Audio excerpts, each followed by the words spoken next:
developer ng The Rise at Monteraza sa Cebu City, kinasuhan ng DENR. Sabi ng DENR, nilabag ng high-end residential project ang revised forestry code.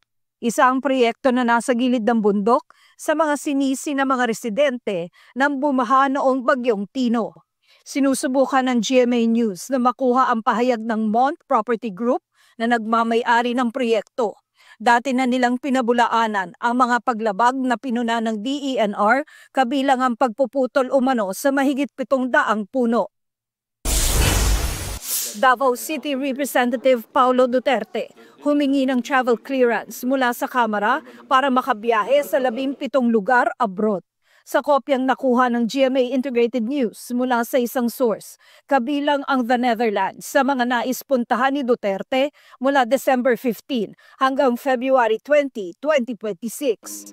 Nakasaad din sa liham na manggagaling sa personal na pondo ni Duterte ang gagamitin sa biyahe. Kinwestiyon niya ni ACT Teachers Party List Representative Antonio Tino. Kinatawan daw ba si Duterte ng distrito o ng Miss Universe? Hindi raw magandang payagan ang mga personal na lakad sa panahong may sesyon.